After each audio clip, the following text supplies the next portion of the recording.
Mesdames, Messieurs, nous avons conclu le dernier dossier de dieu d'origine grecque, celui d'Hercule, de son arrivée à Rome. Vous vous rappelez, nous ne savons pas grand-chose.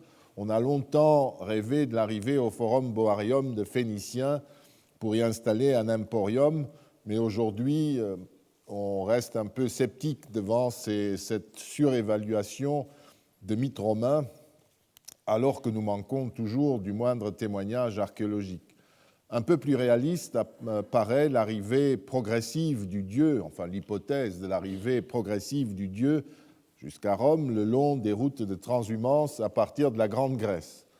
En revanche, ce qui est intéressant, et vous connaissez mes inclinations, je pousse toujours à étudier plutôt cela, ce que nous savons de la manière dont les Romains des alentours du début de notre ère ont interprété son culte à partir de la tradition mythologique grecque est extrêmement intéressante. Et ils l'ont interprété notamment à partir du lien ambigu de Hercule avec les femmes. Celles-ci lui sont hostiles, et au passage, d'ailleurs, le poète qui décrit cet aspect de l'arrivée du dieu à Rome fait allusion à Junon, l'acariâtre Junon, essentiel dans le mythe grec, mais de façon paradoxale, hostilité des femmes, elles lui sont aussi plutôt favorables, sans parler même de l'environnement divin presque entièrement féminin du Grand Autel. Parallèlement, c'est aussi le nom Alcide qui produit des interprétations et des épiclèses latines. Tout ceci démontre une fois de plus la complexité des transferts culturels et cultuels qui utilisent des aspects empruntés à une culture pour expliquer l'autre, mais pas ceux que l'on attendrait. Donc, ce n'est jamais donné d'office. C'est le noyau mythologique même, apparemment toujours perçu par les gens cultivés de l'époque d'Auguste, mettons, qui redevenait producteur, même dans une autre culture, de développement mythologique nouveau. Le statut propre de héros humain avant d'être divinisé nous a conduits vers un groupe de divinités particulières qui naissent et qui meurent. À Rome, le genius, la iuno d'une femme ou le noumen des humains ou des dieux appartiennent à ce groupe. Malheureusement, il y a peu de récits ou de développements les concernant et nous nous sommes tournés vers les nymphes qui ont une mythologie plus développée et qui peuvent nous aider à illustrer un peu la figure étrange de ces divinités qui naissent et qui meurent. Mais jusqu'à présent, on a commencé à en parler, nous n'avons pas appris grand-chose sur leur statut divin, sur leur statut de divinité secondaire et éphémère. Pour comprendre ce que cela veut dire, il convient d'examiner une autre catégorie de nymphes qui sont un peu mieux connues de ce point de vue. À cet effet, il faut passer dans le registre de la mythologie et lire les poètes, car les sources directes sur le culte, vous l'avez vu, ne laissent aucune donnée à ce propos, et pas plus sur les nymphes aquatiques dont nous avons parlé que pour cet autre type de nymphes. En effet, les nymphes ne sont pas seulement liées à l'eau, elles peuvent également être associées aux arbres. Les hamadryades, nymphes des arbres, ont déjà été chantées à la fin du 7e siècle avant Jésus-Christ, dans l'hymne homérique à Aphrodite, à propos de la naissance d'Énée, le fils de la déesse. Sitôt qu'elle verra la lumière du soleil, ce fils, écrit l'hymne, aura pour nourrice des nymphes montagnardes à l'ample poitrine, celles qui habitent cette grande et divine montagne. Ces déesses, on ne les compte ni parmi les êtres mortels, ni parmi les immortels. Elles vivent longtemps, goûtent à l'aliment divin, donc l'ambroisie, comme les immortels, et dansent gracieusement en chœur avec les immortels. D'après ce texte, donc, les nymphes sont des déesses, comme les autres, mais elles occupent une position intermédiaire entre les mortels et les immortels, puisqu'elles participent des deux conditions. Elles boivent l'ambroisie, dansent avec les immortels et vivent indéfiniment. Dans la suite, nous apprenons qu'elles sont aussi mortelles.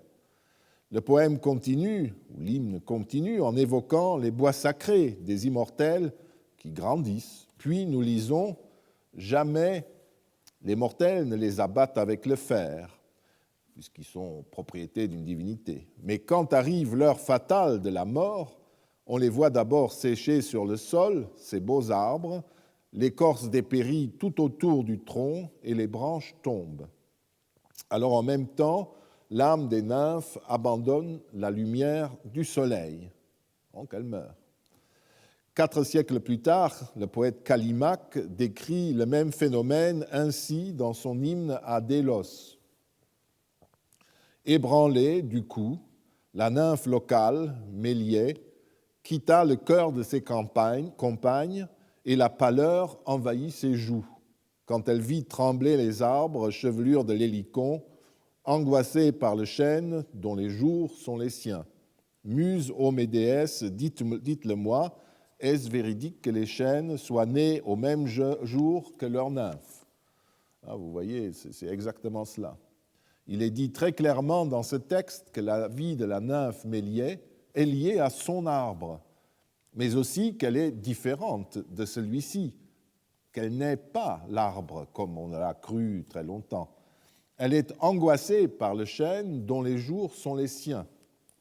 Il ne faut pas considérer qu'il s'agit là de vieilles idées limitées à la Grèce. Cette conception fut en fin de compte celle de tout le monde antique. On la retrouve, par exemple, telle qu'elle dans l'œuvre du commentateur de l'Énéide de Virgile, Servius, un collègue qui connaissait toute cette tradition au 5e siècle de notre ère, Servius qui fournit lui aussi une énumération des différents types de nymphes. Je vous laisse découvrir cela. À propos d'un autre passage dans lequel Énée évoque le sang en train de couler d'une branche cassée, Servius répète le fait que les nymphes naissent et meurent avec les arbres. Lisons encore le mythe d'Érésicton que Servius mentionne dans ce passage, tel qu'il est raconté plus longuement par Ovide dans les Métamorphoses. Érésicton, fils du roi de Thessalie, avait abattu un arbre appartenant à Cérès, la déesse de la croissance des fruits des champs. Je cite, « On dit qu'il avait profané un bois de Cérès, Kéréal et Némus, une hache à la main, et porté le fer sur son antique bois sacré. Là s'élevait un chêne immense, au tronc séculaire, entouré de bandelettes, de tablettes commémoratives et de guirlandes, témoignage de vœux satisfaits. Il ordonne à ses serviteurs de couper au pied ce chêne sacré. Sacrum robur. Devant l'hésitation des serviteurs, le fils du roi saisit lui-même la hache et crie « Quand il serait cher à la déesse elle-même, il va toucher la terre de sa cime verdoyante. » Il dit, et son arme balancée assène à l'arbre des coups obliques, aussitôt le chêne de Déo tressaille, etc. Deioia quercus, le chêne consacré à Déo, c'est-à-dire à Cérès, Déméter. Une fois qu'il est à terre, une voix s'élève du chêne. « Je suis, sous ce bois qui me cache, une nymphe très chère à Cérès. » Et cette voix prédit au jeune homme une mort affreuse.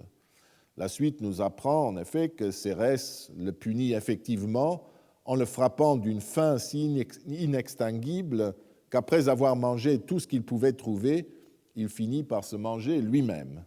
Mais ce n'est pas cela qui nous intéresse ici. Vous aurez noté dans ce texte qu'un arbre peut être sacré, sacrum robur, chêne sacré. Cela signifie-t-il pour autant que ce chêne est un dieu, que cet arbre est un dieu? Non, le chêne se trouve dans un bois sacré appartenant à la déesse Cérès. Il est magnifique et il est utilisé comme support pour les ex-voto. Lorsque dans les vers 752 et suivants, Ovide le qualifie de chêne sacré, cela signifie littéralement en latin chêne appartenant à une divinité, en l'occurrence à Cérès, nous le savons. la déesse le possède, comme Zeus possède le fameux chêne oraculaire de Dodone, Apollon le laurier, Athéna l'olivier. En s'y attaquant, Érysichthon a fait violence au bois sacré de Cérès, et notamment à l'un de ses arbres. Il commet, ce faisant, au sens propre, un sacrilège, c'est-à-dire une atteinte à un objet sacré. Un peu plus loin, Ovide, vous l'avez vu aussi, qualifie l'arbre de chêne de Cérès, Deioia quercus, ce qui confirme le sens qu'il a donné auparavant de Sacrum Robur. Ça vous montre que c'est exactement la même chose dont il s'agit. Que faire du discours de la nymphe cachée sous le bois du chêne ? L'arbre est identifié à une nymphe au même titre que peut l'être une source, mais cette nymphe n'est apparemment pas vénérée dans le texte d'Ovide. C'est Cérès qui est la propriétaire du chêne, c'est elle qui se venge et frappe le sacrilège. Et la pauvre nymphe, elle meurt. Dans le poème, un arbre s'anime, mais Ovide ne se contente pas de faire parler l'arbre, comme le font nos contes et légendes, ou le Seigneur des Anneaux, où vous avez une belle image d'Amadriade, un bel exemple. Il anime l'arbre d'une façon qui concorde avec la vision que le monde antique avait de la divinité. Il considère que l'arbre n'est pas seulement géré, qu'il peut même être habité par Cérès, sa propriétaire, mais qu'il l'est aussi par une nymphe. Une fois de plus, nous constatons que le lien qui unit Cérès et la nymphe n'est pas une simple figure poétique, comme on pourrait le croire chez Callimaque ou chez Ovide. Une dépendance du même type est aussi attestée sur le plan du culte quotidien à Rome, dans un quartier situé au nord de la ville, au Parioli, Piazza Euclide, que nous avons visité, si vous vous rappelez, il y a une dizaine d'années. Dans les parages se trouvait le bois sacré de la déesse Anna Perenna, une divinité liée au changement et au cours des années. Des fouilles récentes ont permis de dégager une fontaine, un nymphée, qui était dédiée, d'après les inscriptions, aux nymphes consacrées de Anna Perenna, Nymphis Sacratis Annae Perennae. La source appartient à la déesse, mais des nymphes, qui appartiennent également à la déesse, habitent aussi cette source. Ce n'est pas du tout une donnée isolée.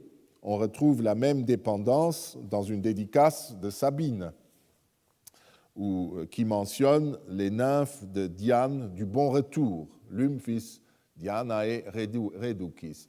Lymphae en latin, vous vous rappelez, je vous ai dit, c'est un vieux terme latin pour nymphae.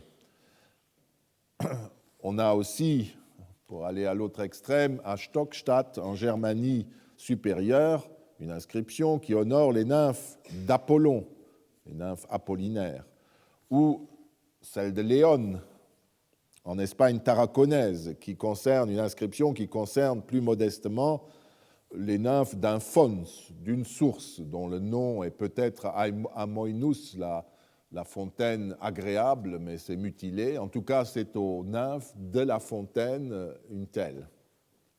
Et puis, l'inscription est difficilement lisible.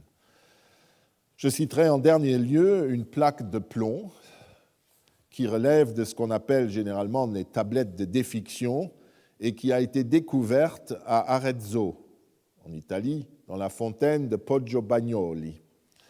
Elle témoigne de ce que les règles théologiques que nous avons observées dans les documents officiels, qui sont évidemment les plus nombreux, valent également dans les documents privés et jusque dans les textes magiques.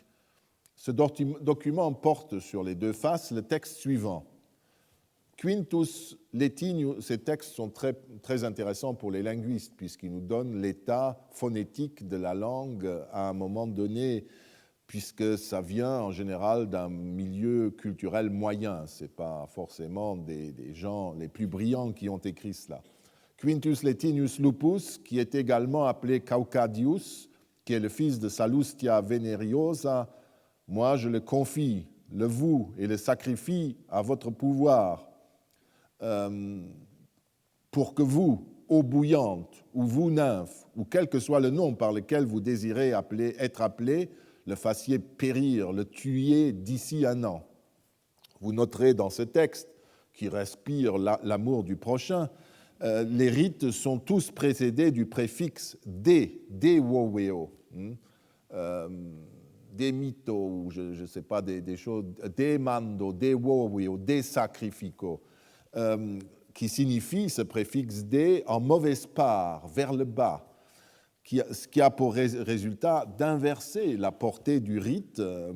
Au lieu de provoquer des effets heureux pour l'intéressé, ces rites votifs, en quelque sorte, l'envoient à sa perte. Et comme dans la fontaine d'Anna Perenna, l'auteur anonyme de cette dévotion, au sens étymologique, jette la tablette dans cette fontaine, dans ces bains de Poggio Bagnoli, pour confier la victime aux nymphes qui communiquent avec les dieux d'en bas. Ce qui est également important dans ce texte, c'est la manière dont l'auteur s'adresse aux divinités de la fontaine, soit dit en passant, eau bouillante ou bien nymphe, ou quel que soit le nom par lequel vous désirez être appelé.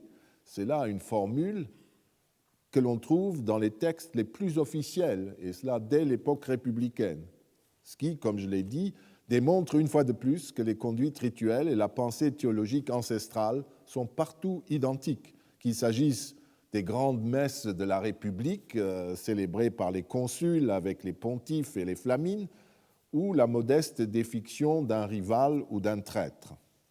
Pour revenir à notre sujet, nous pouvons donc considérer qu'il existe parmi les dieux romains une catégorie qui n'est immortelle que tant que l'être ou la chose auquel ou à laquelle elle est attachée est en vie. Ces divinités, les textes poétiques le prouvent, qui nous réfléchissent un peu sur tout cela et nous donnent donc d'autres éléments que les gestes cultuels taisent, parce que ça va de soi. Eh bien, ces divinités sont considérées comme inférieures aux dieux auxquels elles peuvent être liées, ce qui n'est pas sans rappeler la hiérarchie qui existe au sein d'un rite ou d'un lieu de culte entre les dieux qui assistent, le ou la destinataire du rite, ou bien le ou la propriétaire du lieu de culte. Je rappellerai ici, encore une fois, les relations qui unissent Dea Dia dans son bois sacré et dans les rites expiatoires que nous avons examinés aux autres divinités qui lui sont adjointes, soit comme invitées d'honneur, soit comme aides. On a vu que les dieux serviteurs, les vierges divines et surtout l'éphémère et très joli devant brûler, débiter, faire descendre étaient inférieurs en dignité à Dea Dia. Comme eux, les nymphes, par exemple, peuvent disparaître dès que leur activité cesse. Le génie des dieux se trouve dans la même situation de dépendance par rapport à sa divinité. La Juno de Dea Dia est une suivante et non l'équivalente de Dea Dia. Cependant, chacune de ces divinités en service peut bénéficier d'un culte propre, car elles sont pleinement divines le temps que dure leur service et leur existence. C'est par rapport aux humains que la position du Genius et de la Juno sont intéressants. Ils sont d'un côté un aspect secondaire de la personnalité de l'homme ou de la femme auquel ils sont attachés, puisqu'ils représentent les capacités d'action divinisées de l'être humain ou d'une institution. Mais en même temps, en tant que divinité, ils possèdent une qualité que l'humain ne possède pas. Ils le protègent donc, ils sont vénérés, mais ils ne jouissent pas de la même puissance qu'une divinité entièrement éternelle, pour ainsi dire. Comme Hermann Usner, encore lui, qui avait déjà noté en partie tout ceci, l'a souligné, l'un des ressorts du culte impérial s'inspire de cette procédure théologique. Il ne s'agit pas seulement du génie de l'empereur qui devient l'objet par décision publique d'un culte qui s'étendra des banquets familiaux aux sacrifices publics. Nous avons étudié ces pratiques il y a quelques années et je ne reviens pas sur ce sujet. Je tiens juste à rappeler que la pratique a dépassé la mise en commun du culte du Genius de l'empereur vivant. Usner a qualifié dans son livre le foisonnement des qualités impériales qui étaient élevées au rang de divinité en remarquant que, je cite, « jusqu'à l'époque de sa décrépitude et de sa disparition, la religion romaine a conservé la capacité de créer de nouveaux concepts divins pour caractériser l'instant Augenblick. C'est ces fameux dieux de l'instant très primitifs. Et vous voyez, c'est ça qui est extraordinaire, qu'en 1890, quelqu'un dise « Attention, à l'époque impériale, on est bien avant la fin et la décrépitude de la religion romaine, qui devait fixer quelque part au 5e siècle, le 4e, 5e siècle. Regardez ce qui se passe, et notamment dans ce qui était le plus décrié comme culte politique, le culte impérial, on a les vieux ressorts théologiques qui sont toujours productifs. Et ça vous montre l'originalité de ce livre qui, de ce point de vue, a été complètement ignoré. À l'époque, on ne comprenait pas, je crois, ce qu'il avait entrevu. Il cite, pour prouver cela, toute une série de qualités ou d'actes divinisés. Regardons-les un instant d'un peu plus près en essayant de demeurer dans un contexte précis. Là, nous sommes dans le culte. Commençons par Auguste et par la manière dont on a honoré les projections divines de son action à Rome. Regardons quelles sont les divinités nouvelles qui furent créées tout à fait officiellement sous son principat. En 29 avant Jésus-Christ, il installe Ia Victoria. Enfin, vous avez la liste là et je vais la commenter. La première de ces abstractions, puisque vous voyez, c'est des termes relatifs, ce qu'on appelle des abstractions divinisées, la première est la victoire, qui salue les triomphes d'Auguste. Nous sommes en 29 au moment du triple triomphe. Cette statue célèbre, dressée au Sénat, sera encore l'enjeu d'une grande bataille politique entre Symmach et l'évêque de Milan, Ambroise, au IVe siècle de notre ère. Ce n'est pas la Victoria Augusti, même si tous y pensaient. C'est simplement la victoire qu'a apportée l'action d'Auguste. Mais on ne dit pas davantage. 2 décennies plus tôt, on avait créé les Ludi Victoriae Caesaris, les Jeux de la victoire de César, dont une victoire définie comme étant celle de César. Et vous voyez la différence. Personne ne l'ignorait en 29 avant Jésus-Christ. La création du temple suivant, celui de Jupiter au Capitole, empruntait une voie plus traditionnelle. Donc pas d'Auguste encore en 29 avant Jésus-Christ, dans le nom de la déesse. Mais pour Jupiter Tonans, c'est autre chose déjà, même si ça reste extrêmement discret. Comme Auguste était sorti indemne d'un orage qui avait foudroyé l'un des porteurs de la litière dans laquelle il se trouvait, il honorait le foudroyant, le tonnant Jupiter, qui avait jeté la foudre sans vouloir l'atteindre. L'épiclèse du dieu renvoie donc à une anecdote qui a marqué la vie d'Auguste. C'est Jupiter, en tant qu'il avait été l'auteur de ce geste, un soir en Espagne. Ensuite commencent à apparaître les divinités abstraites qui illustrent le bonheur d'action ou l'efficacité de l'empereur.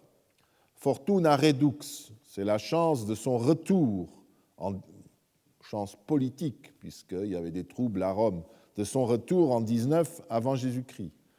Comme pour toutes les autres divinités que je nomme, ce ne sont pas des sortes d'allégories qui auraient orné un arc de triomphe éphémère, comme lors des joyeuses entrées à partir du XVIe siècle des empereurs ou rois. Mais ce sont des divinités qui, à partir du moment où elles avaient été créées par une décision du Sénat, recevaient un autel, un temple et un calendrier rituel.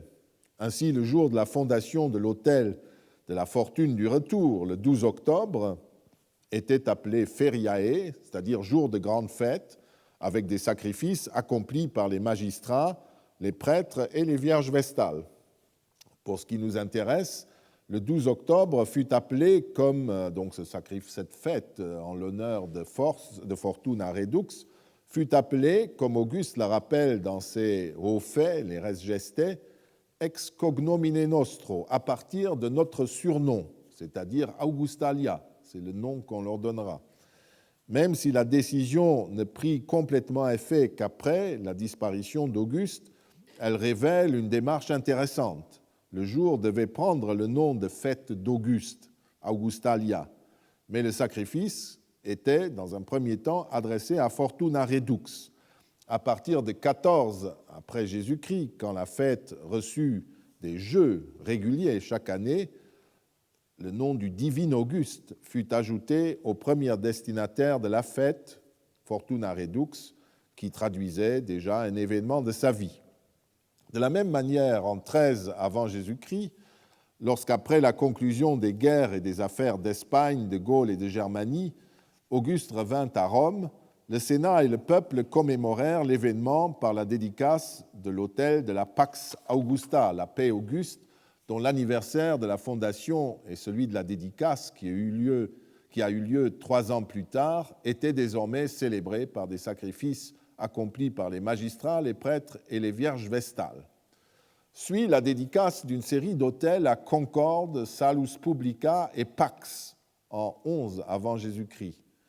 C'est vraisemblablement Auguste qui les a dédiés, mais la raison précise de ces dédicaces nous intéresse. D'après Dion Cassius, le Sénat et le peuple rassemblèrent alors de l'argent pour élever des statues à Auguste. Cet hommage était lié à la soumission des Dalmatiens et des Pannoniens, ainsi qu'à la défaite des Besse et autres peuples qui s'étaient révoltés en Macédoine. Auguste refusa ces statues, il le fait régulièrement, mais utilisa l'argent pour faire des statues de Salus Publica, Concorde et Pax. Cette analyse théologique de sa personnalité est passionnante pour notre propos. Auguste décomposa donc ses propres mérites en 3 figures divines qui exprimeraient son action dans toutes ses affaires. La concorde, désormais avec Tibère, le salut préservé du peuple romain et la paix qu'il avait ramené. Le salut et la paix qui sont le produit de cette action et de cette concorde notamment. La volonté d'Auguste est claire, pas d'honneur excessif pour l'homme Auguste, mais plutôt un hommage à ses vertus divinisées, aux divinités exprimant le principe de son action. Les sous-entendus politiques ne nous intéressent pas ici, ils sont évidents. Ce qui nous intéresse, c'est la mise en œuvre systématique de cette décomposition des modes d'action d'Auguste, la concorde et ses effets, Salus et Pax, c'est ça qui nous importe. Au lieu de dresser une statue ou des statues à Auguste, op virtutem, op victoriam, etc., ce qui pour nous suffirait, on recourt au billet que j'ai décrit. Et cela continue. Le 26 juin 4 avant Jésus-Christ, Auguste adopte Tibère, finalement. L'événement fut inscrit sur les calendriers. Comme le sacrifice anniversaire inscrit sur le protocole Arval de l'année 38 après Jésus-Christ m'a permis de le comprendre, on fonda en cette même année, le même jour, l'autel donc le 26 juin, l'autel de Providentia Augusta, Providence Auguste, pratiquement en face de l'autel de la paix sur le Corso actuel de Rome. L'endroit où se trouve l'autel de la paix Auguste aujourd'hui est déporté de 300 mètres par rapport à son lieu de découverte sous San Carlo à peu près. Donc sur le champ de Mars, et des 2 côtés de la voie, on avait donc ces autels de la paix Auguste et de la Providence Auguste. Cette nouvelle déesse est donc l'incarnation théologique de l'action accomplie par Auguste qui prévoyait ainsi, prenait soin de sa succession pour l'avenir par cette adoption. En 7 après Jésus-Christ, nous avançons, en 7 après Jésus-Christ, Auguste consacra ex voto, donc en acquittement d'un vœu, un autel à Cérès et un autre à Ops, Augusta. Nous savons qu'Auguste avait fait un vœu concernant les Mégalésia, la fête de la Grande-Mère Cybèle, qui tombe entre le 4 et le 10 avril. La raison en était qu'une femme avait pratiqué quelques divinations et que le peuple était inquiet à cause des guerres en cours en Macédoine et en Dalmatie et en raison d'une famine qui s'était déclarée. Il est vraisemblable que les autels sont le résultat de ce vœu. La formulation théologique est à nouveau intéressante. Grâce à la vénérable Cérès, se réalise l'abondance auguste. L'action du prince s'incarne dans la collaboration des 2 divinités et se traduit par un effet heureux, qui porte de manière significative l'épiclèse Augusta, voulue par Auguste ou reliée à Auguste. Et en même temps, Auguste est aussi un titre typique qu'on donne depuis longtemps aux divinités. Donc c'est toujours cette ambiguïté, ce jeu avec l'ambiguïté. En 9 après Jésus-Christ, nous avançons, un autel de la puissance divine d'Auguste, le Numen Augusti ou le Numen Augustum dans certaines inscriptions, fut dédié par Tibère. On s'accorde depuis Mommsen à restituer Numen Augusti, mais il demeure une incertitude. Cette fois-ci, c'est le pouvoir d'action tout entier d'Auguste qui est pris en compte, et non seulement le morcellement de toutes ses actions. Le jour choisi est d'ailleurs celui du jour anniversaire de son mariage avec Livie. Là aussi, on fait en permanence des ponts entre sa vie privée et publique et ses divinités. Comme dans le cas des Arvales, on constate qu'à côté du morcellement de l'action auquel ils procèdent fréquemment, les Romains étaient pareillement capables de fermer l'éventail en quelque sorte et de concevoir l'acte comme un tout. D'ailleurs, après sa mort, donc la puissance divine d'Auguste.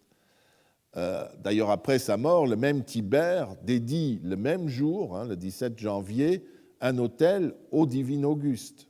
On aurait tendance à y voir la preuve que le Numen Augusti se confond en quelque sorte du vivant du prince avec le divin Auguste d'après sa mort, et qu'il s'agit de la même chose formulée différemment. La deuxième divinité à laquelle les prêtres doivent sacrifier est elle aussi intéressante. Il s'agit de Felicitas. Oui, voilà, le deuxième, là, c'est Felicitas, le bonheur d'action. Elle traduit l'initiative heureuse de Tibère faisant cela. Et comme nous l'explique l'inscription des fastes de Préneste. Et vous voyez que le jeu passe au successeur, à Tibère. S'il n'y a pas un oubli dans l'inscription, il faut souligner que Felicitas n'est pas encore Augusta parce que Tibère, à l'époque, n'est pas encore prince. En 10 après Jésus-Christ, Tibère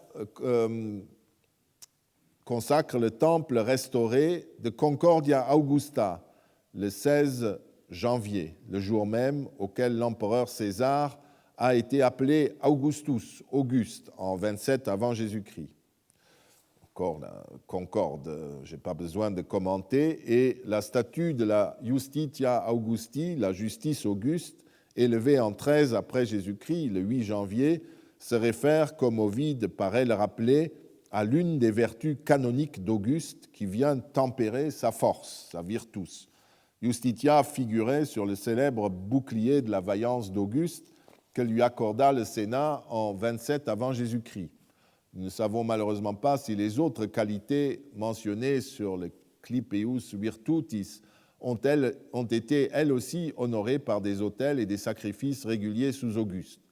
Nous savons en revanche qu'elles deviendront rapidement des thèmes monétaires et épigraphiques courants. Et tout ce que je pourrais dire sur le culte, que j'ai dit sur le culte, je pourrais le répéter pendant toute l'époque impériale sur les revers monétaires des empereurs. Ce n'est pas simplement de la propagande, c'est aussi une pensée théologique du pouvoir.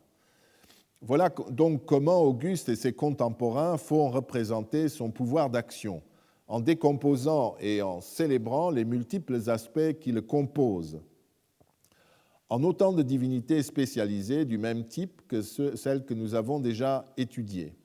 On constate une évolution.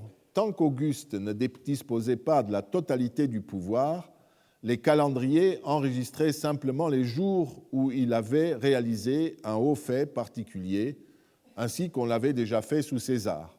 Par exemple, le 7 janvier, ces documents commémorent le fait que ce jour-là, il a pris pour la première fois les faisceaux, vous voyez ce que c'est, de l'imperium, du pouvoir de commandement suprême en 43 avant Jésus-Christ.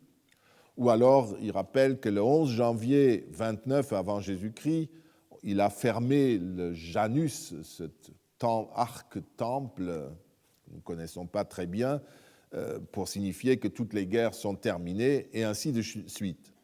Dans un deuxième temps, on passe aux divinités dites abstraites qui expriment les multiples aspects de cette action avant de trouver une représentation plus globale de cette action vers 9 après Jésus-Christ avec le Numen Augusti ou Augustum, comme on veut, pour en venir à fin du compte, après sa mort et son apothéose, au divin Auguste. Et ce processus continuera pendant tout l'Empire. En lui-même, il n'était pas scandaleux. On n'inventait pas purement et simplement des divinités nouvelles. La plupart de ces notions divines existaient déjà auparavant, mais elles étaient attribuées aux dieux eux-mêmes, au peuple romain, à la ville de Rome, au Sénat, en d'autres termes, à la collectivité politique. La nouveauté consistait donc à associer ces divinités fonctionnelles à l'action d'un simple mortel, en quelque sorte, même s'il était le prince, donc de l'associer à cet homme qui gouvernait Rome, et même à lui attribuer un principe d'action supérieure, le noumen, la puissance divine. C'est par ce biais que la personne d'Auguste l'emportait sur tous et que devait se développer une nouvelle forme de culte, celui de l'empereur. Ajoutons que ces divinités, exprimant les vertus de l'action impériale, je l'ai déjà dit, ont fourni de nombreux thèmes pour les frappes monétaires. J'ai placé le traitement des vertus impériales dans la partie concernant les divinités éphémères. Je l'ai fait en raison du genius, du noumen et des qualités impériales qui ont certes traversé l'histoire de l'Empire, mais qui, en fait, étaient requalifiées, recréées en quelque sorte à chaque fois qu'un nouvel empereur prenait les rênes du pouvoir. Toutes ces divinités étaient attachées à sa personne précise, et par là, elles se constituaient en même temps qu'il devenait, ce personnage devenait empereur. Et elles se dissolvaient éventuellement dans sa nouvelle personnalité divine, divus, après sa mort. Venons-en, pour terminer, à un autre aspect de la théologie publique d'époque historique, l'apothéose. Nous en sommes déjà très près, là. Lors des funérailles d'Auguste et de la cérémonie de sa divinisation, rapporte l'historien Tacite au début de ses annales, dans le célèbre passage qui juge positivement et négativement l'œuvre d'Auguste, certains Romains formulèrent une critique qui avait un contenu religieux. Ils n'avaient laissé aux dieux en fait d'honneur, ils n'avaient rien laissé aux dieux en fait d'honneur. Lui qui voulait être comme eux, adoré par des temples, par des images et avoir des flamines et des prêtres. J'ai expliqué il y a quelques années que ce passage devait être interprété avec prudence, car il ne donne, d'après Tacite lui-même, qu'un aspect de l'opinion des Romains. Au lieu de faire une synthèse neutre, l'historien juxtapose les deux opinions contraires, un peu comme les journaux télévisés d'aujourd'hui se contentent de diffuser deux prises de position contradictoires concernant un problème donné, ce qui leur évite de prendre eux-mêmes position. Ceci était évidemment plus dangereux à l'époque de Tacite que de nos jours, et l'historien pouvait donc par ce biais distiller quelques remarques bien senties à l'égard du régime impérial en général, à supposer toutefois qu'il ait réellement voulu changer de république, ce qui n'est pas sûr du tout. La phrase, en tout cas, en question, met-elle donc en cause un siècle après sa création, Tacite écrit cela au début du IIe siècle après Jésus-Christ, donc met-elle en cause à ce moment-là la création, le culte après la création de l'Empire, le culte impérial, cette nouvelle théologie créée au cours des guerres civiles et définitivement consacrée en 14 après Jésus-Christ à la mort d'Auguste. Remarquons d'abord qu'une telle interprétation de l'affirmation de Tacite serait exagérée, car il n'a jamais été question sous le principat d'Auguste d'honneur divin décerné au prince. Non que les Romains, ou du moins les partisans d'Auguste, n'aient pas songé à lui conférer ce type d'honneur. Ils le firent dès la fin des guerres civiles. Mieux même, le jeune Octavien inquiéta fortement Cicéron en 44 avant Jésus-Christ, quand il revendiqua les mêmes honneurs que son père assassiné, ce qui signifiait pour Cicéron qu'il désirait maintenant également recevoir des hommages divins comme ceux que César avait reçus avant sa mort. Mais comme je l'ai rappelé dans le cours que j'ai consacré au culte des empereurs, ces excès furent rapidement oubliés par Octavien et l'ardeur de ses partisans fut modérée. Le principe qu'il retint fut soit d'opposer un refus pur et simple à certains honneurs, même s'ils avaient été décrétés par loi ou par Senatus Consulte, soit d'autoriser uniquement à Rome et dans le culte public romain un culte rendu à son génie ou à des divinités qui incarnaient en quelque sorte son action quasi divine. Nous venons d'en parler. Que signifie donc cette remarque que Tacite met dans la bouche des détracteurs d'Auguste? Je pense que la réponse est relativement simple. Les commentateurs sont en principe au courant de ce qui va se passer, puisque le prince est mort. Tibère détient déjà légalement le pouvoir. Le testament d'Auguste et les 3 ou 4 rouleaux qui exposent l'ordonnancement des funérailles, les hauts faits accomplis par Auguste, les res gestae, et un résumé de la situation de l'Empire viennent d'être ouverts et lus au Sénat. Les commentaires religieux portent donc sur les dispositions que contenaient ces documents et les Senatus Consulte pris après les funérailles, et non sur la période du principat d'Auguste. Après tout ce qu'ils ont pu dire de ses activités publiques passées, et après avoir dénigré sa vie domestique et sa famille proche, les Romains hostiles au prince défunt ajoutent, dans le même registre de la pietas, une dernière critique sur son rapport aux dieux. Et une lecture attentive du texte, replacé dans son contexte, nous fait comprendre que les détracteurs d'Auguste critiquent en fait la décision qui avait été prise de lui attribuer un temple, des prêtres et un culte. Et Tacite conclut ce chapitre par la formule lapidaire. D'ailleurs, la cérémonie traditionnelle des funérailles terminée, on décrète, pour le prince mort, un temple et un culte. La messe était dite. Il est inutile de revenir sur tout cela, sinon pour constater que le véritable culte impérial concerne le culte des diwi, dont le nombre augmenta de façon d'ailleurs modérée sur le plan de la res publica du peuple romain et qui, sur le plan local, fut fonction des inclinations particulières des cités de l'Empire. Pour le reste, chaque région et cité de l'Empire honorait le pouvoir du prince régnant d'après ses coutumes ancestrales, en gros dans l'Occident par le culte du génie, du noumen et des vertus impériales, en Orient par des honneurs équivalents à ceux qu'on offrait aux dieux, surtout du vivant du prince.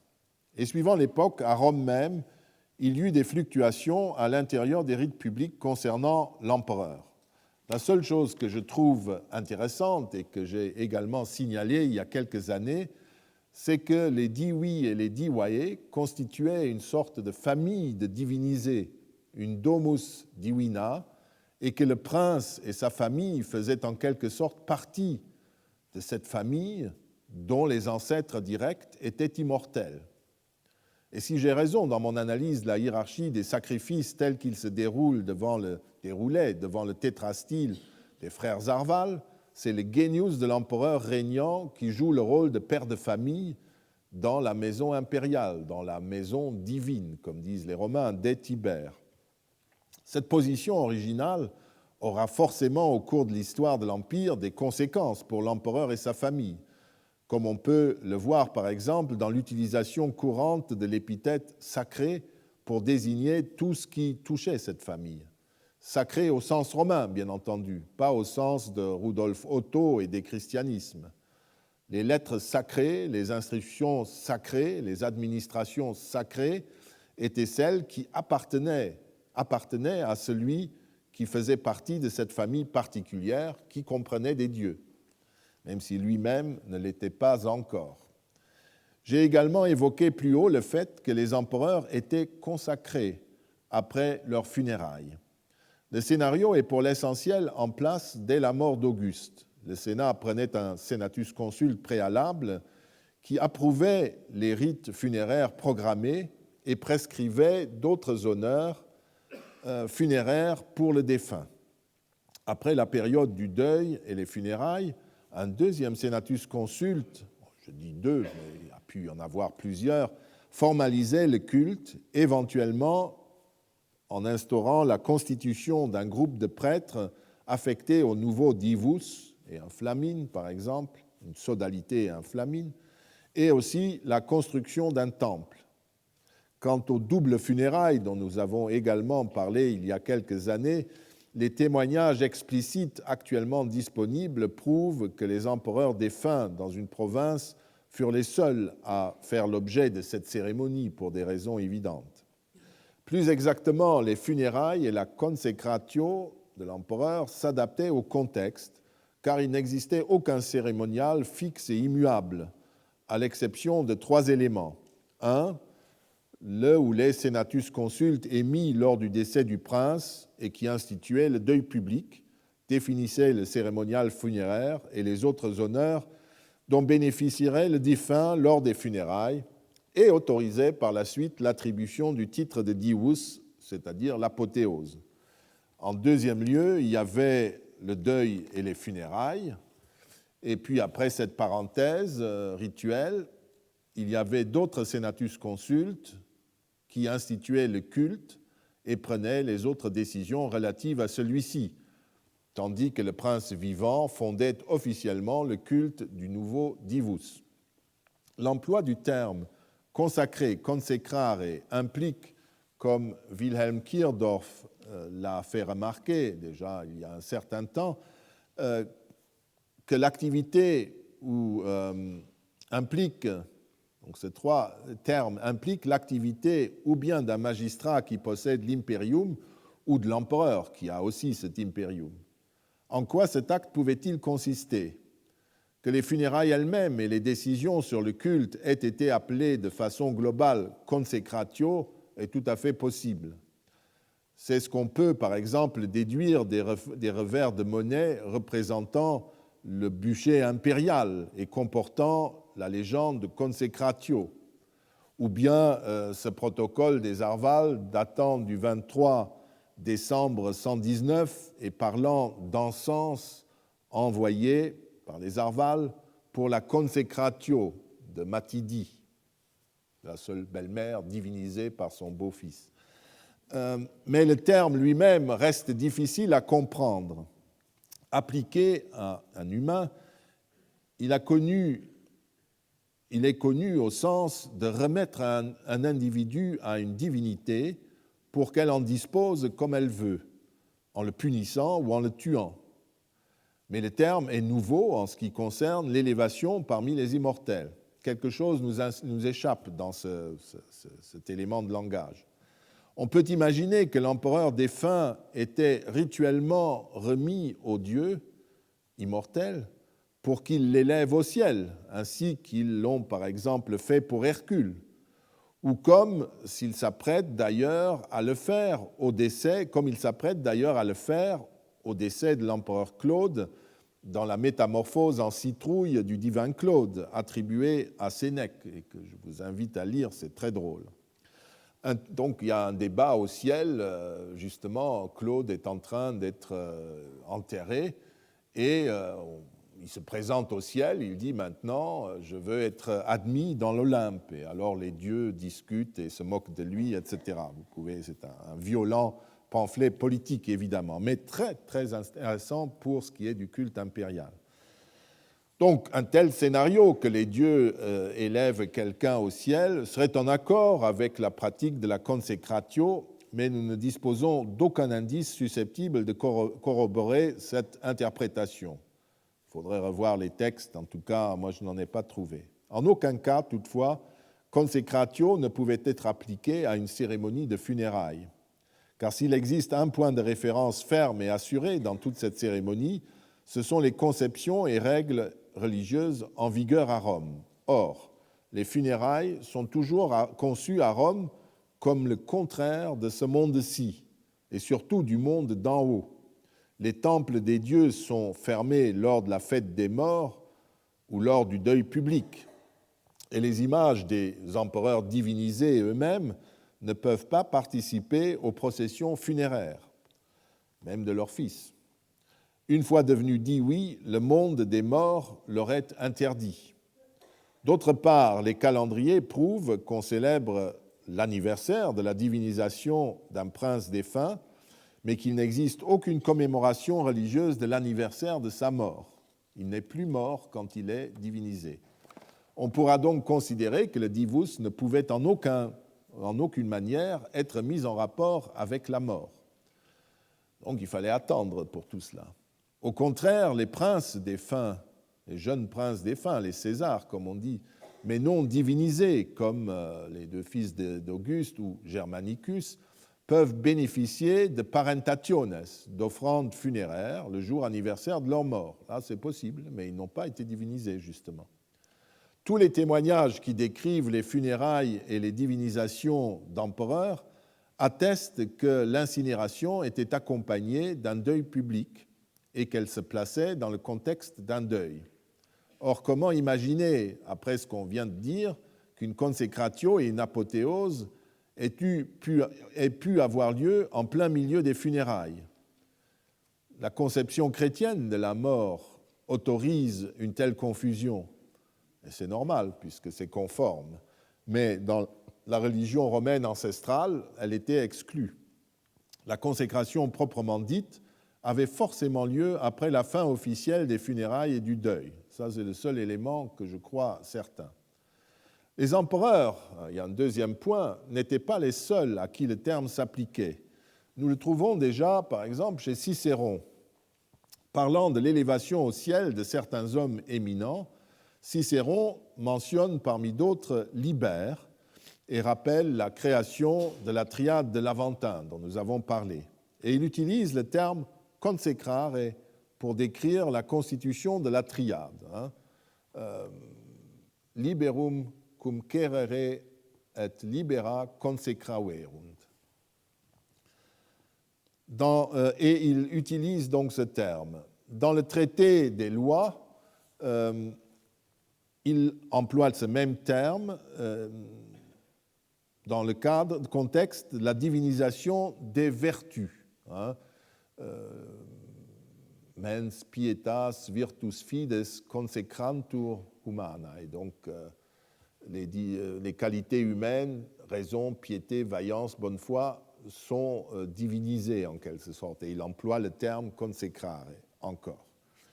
Dans le traité des lois, nous l'avons vu. Ajoutons que bien plus tard, dans un passage de l'apologétique, dans lequel il évoque le prétendu débat au Sénat sur les événements qui s'étaient passés à Noël 5 après Jésus-Christ, mettons, en Syrie-Palestine, et qui prouverait que la divinité de Jésus-Christ, Tertullien, père de l'Église, écrit « Pour remonter à l'origine des lois de ce genre, il existait un vieux décret qui défendait qu'un dieu fût consacré par un impérator s'il n'avait été agréé par le Sénat. » Et vous avez encore une fois le terme « ne qui Deus ab imperatore consecraretur nisi a senatu probatus ».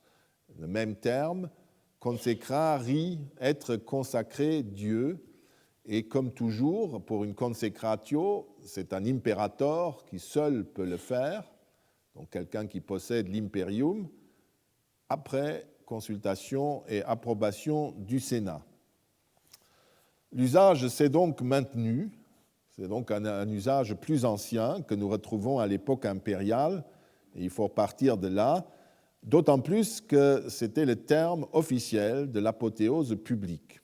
Mais la consécration in forma Dei ou Deae existait également sur le plan privé. Nous en avons parlé quand nous traitions des cultes funéraires. Georg Vissova et d'autres ont souligné que cet emploi qui consistait à appliquer à la personne divinisée la qualité juridique de ses biens était paradoxal. Pour Vissova, dans l'article de la Real Encyclopédie, cette idée a pu naître en raison de tout ce qui accompagnait l'apothéose, la consécration d'un temple, d'une statue, d'objets cultuels. La patristique et nombre d'historiens modernes décrivent ces consécrations et le culte rendu aux divi comme un culte politique et par là même artificiel, voire scandaleux. C'est toutefois oublier que dans la religion romaine, les divinisations d'humains n'étaient pas inconnues et que d'autre part, nous l'avons vu, la théologie philosophique les justifiait même. Comme nous avons parlé du culte funéraire il y a 2 ans, je n'ai pas besoin de démontrer que les rites funéraires courants consistaient en fait à introduire par une série de rites les défunts dans la collectivité des dix parentes ou dix manes. Désormais, les défunts possédaient un statut divin, même s'il est essentiellement caractérisé, ce statut, par le non-être, par le fait de ne plus être sur terre en tout cas. Tant que le culte au mâne du défunt ou de la défunte était célébré, ceux-ci survivaient. Une fois que le culte cessait, il se dissolvait dans la collectivité anonyme des mânes, donc encore une fois des divinités éphémères, mais enfin qui gardent un côté divin même s'ils deviennent anonymes. Ce qui tente à prouver que la consécration d'un humain n'était pas du tout un fait inouï. Je vous ai d'ailleurs cité des exemples qui montrent que les particuliers pouvaient également diviniser sur le plan familial l'un ou l'une des leurs. Dans la théologie philosophique, la possibilité du passage des humains vers l'ordre divin était théorisée.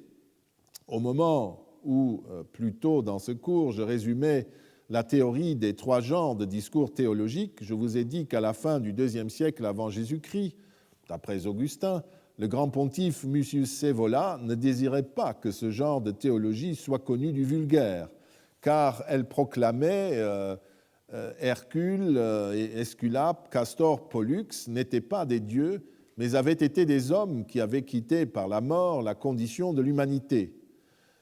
Les mythes exposaient largement l'histoire de ces métamorphoses radicales qui reposaient dans l'ensemble sur les théories d'évémère véhiculées par le stoïcisme. Certes, dans l'évémérisme exposé dans les récits sacrés, il ne s'agissait plus seulement de quelques héros de l'humanité élevés au rang d'immortels par les dieux en raison de leurs mérites, mais de l'ensemble des dieux qui auraient été en fait d'anciens lois ou bienfaiteurs de l'humanité divinisés en signe de gratitude. Soit dit entre parenthèses, la théorie évémériste s'inscrit pleinement dans la théologie traditionnelle, puisqu'au fond, si vous réfléchissez, elle soumet le monde divin dans son ensemble aux humains, aux cités et aux familles, qui seuls posséderaient donc le pouvoir de diviniser dans le passé, certes, et pouvons-nous ajouter dans le présent des impératores comme Scipion, l'Africain, ou bientôt Sylla ou César, etc. On voit très bien que nous sommes dans le cadre sous la pression de ce qu'on appelle la religion de la cité et un raisonnement un peu extrémiste sur cette religion, on peut dire les hommes contrôlent tout, c'est même l'homme qui crée les dieux. En tout cas, on voit que le cadre conceptuel nécessaire à la divinisation des grands hommes existait depuis bien longtemps, même s'il avait fallu à Rome un siècle de guerre civile pour faire tomber l'opposition de l'élite à l'idée que l'un des leurs pût être élevé à un statut supérieur.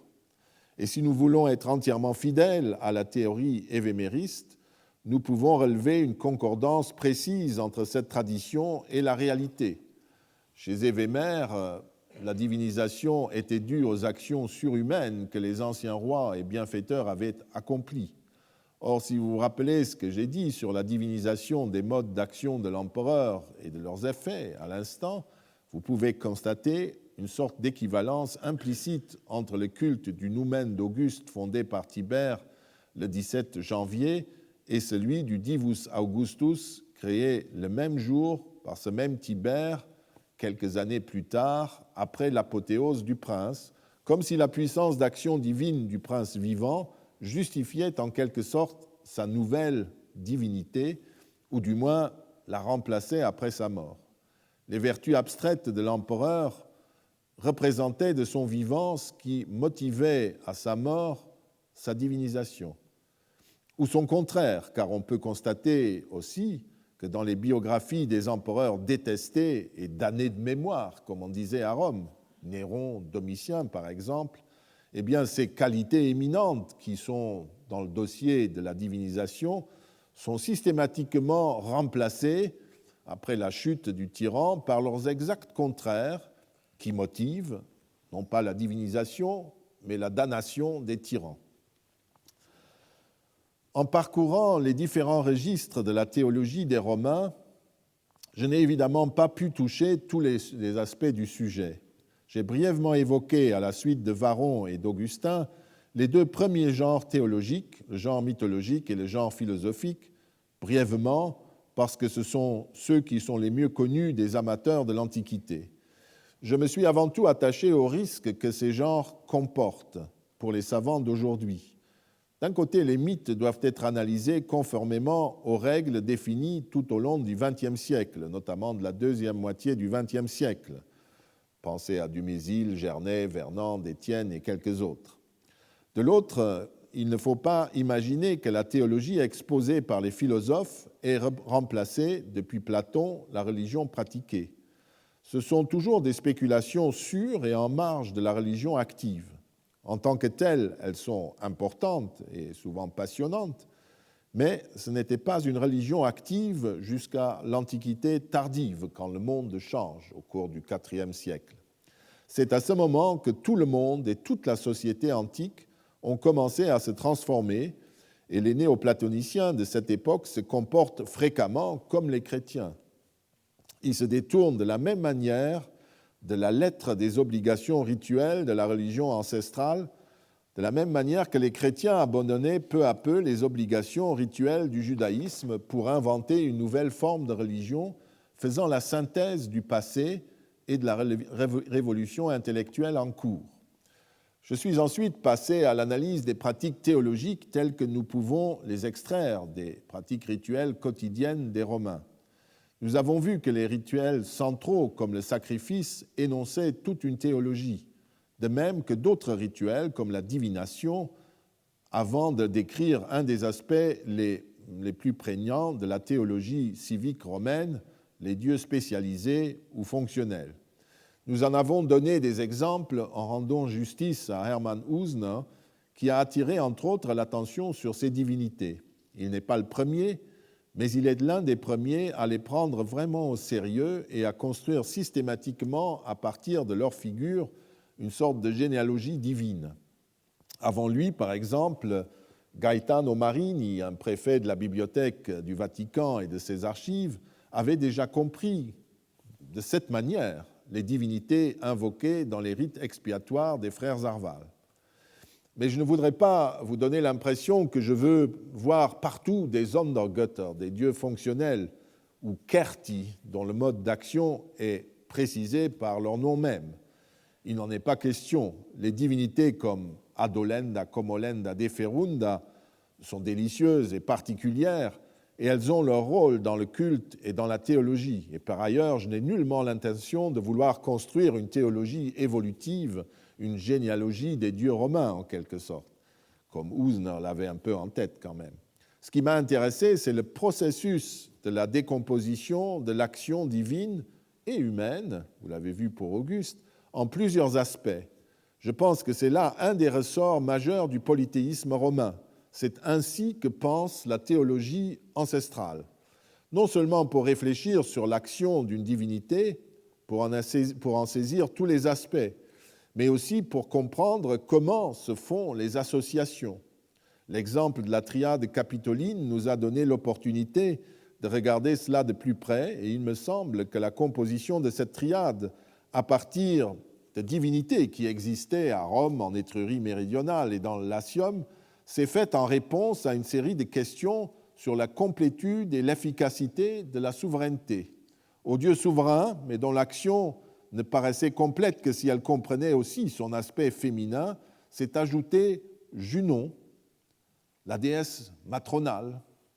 L'inclination nationale des Romains vers la norme et la mémoire de celle-ci, bref, vers la rationalité, fit s'adjoindre Minerve à ce couple divin, qui n'avait jamais, cependant, il faut le souligner, l'aspect d'un couple marié avec fille dans le culte romain.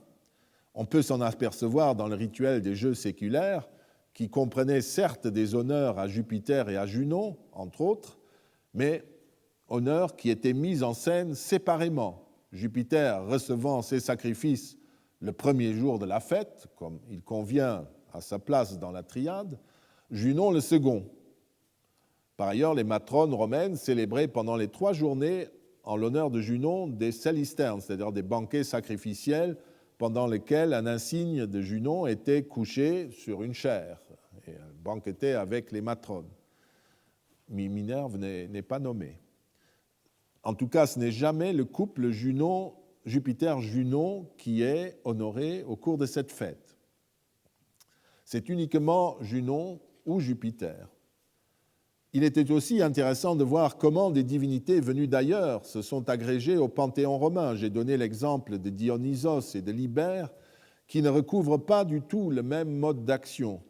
Alors que Libère gère la liberté comme état, la germination qui libère en quelque sorte les forces vitales, et ainsi de suite, et cela notamment par rapport à la vigne, l'extase dionysiaque se retrouverait à Rome plutôt du côté de Vénus. Et les deux divinités romaines, Vénus et Libère, appartiennent toutes deux au cercle de Jupiter, lui aussi maître du vin en tant que breuvage de souveraineté et de domination. De la même manière, on peut déceler la construction du mode d'action d'Hercule à Rome, j'en ai parlé, et peut-être en Italie. Manifestement, le transfert culturel grec se retrouve dans les deux qualités de l'Hercule romain, d'un côté dans son hostilité rituelle aux femmes, de l'autre dans son association au triomphe, au retour victorieux, deux traits dont son nom grec et les épicrèses grecques témoignent. Explorant la piste des divinités éphémères comme les divinités de service, nous avons évoqué les nymphes, le génie, la Junon, le noumen, pour décrire ces étranges figures divines qui, une fois de plus, sont fréquemment attachées à une autre divinité et se retrouvent même dans le culte impérial. Il y aurait encore beaucoup à dire sur les théologies romaines. Notamment, il faudrait voir si la théologie dans les colonies romaines trahissait et comment les mêmes pratiques théologiques. C'est le cas, mais nous n'avons pas le temps de le faire. Par exemple, il faudrait voir si les dieux des colonies et des autres cités romaines, d'ailleurs, étaient elles aussi des figures particulières des divinités de Rome, et si les divinités locales adoptées par les colonies entretenaient avec elles le même type de rapport que, par exemple, les dieux d'origine grecque avec les divinités de Rome, car il faudrait pour cela aussi des sources, de bonnes sources, de nombreuses sources, pour avoir une petite chance de pouvoir pénétrer ces situations complexes. Il faudrait aussi étudier les théologies domestiques des Romains pour voir si les mêmes processus étaient à l'œuvre dans le privé. Mais dans ce cas, nous nous serions à nouveau rapidement heurtés à une difficulté majeure, le manque de sources pertinentes pour pousser des analyses aussi précises que celles que nous avons pu faire précédemment, grâce aux nombreux documents concernant les cultes publics. Il serait aussi passionnant de regarder de façon plus détaillée comment Augustin et les auteurs chrétiens ont utilisé les dieux et la théologie romaine pour polémiquer contre le polythéisme. Parce que quelqu'un comme Augustin, à mon avis, a parfaitement compris comment fonctionne ce ressort du polythéisme. Et évidemment, il s'en sert comme d'une arme, puisque lui, il a une autre position. Nous l'avons fait en partie, mais je vous signale qu'il y a là tout un sujet. On constate aussi, soit dit en passant, à quel point c'est difficile de raisonner sur les divinités de l'époque archaïque, qui ne sont généralement connues que par des représentations figurées, mais malheureusement, généralement, pour les Romains en tout cas, sans source écrite. Tous ces aspects qui font la difficulté d'un sujet comme celui que nous avons essayé de traiter cette année m'induisent à répéter encore avec Louis Gernet qu'il n'est pas très facile de dire ce qu'est un Dieu. Je vous remercie.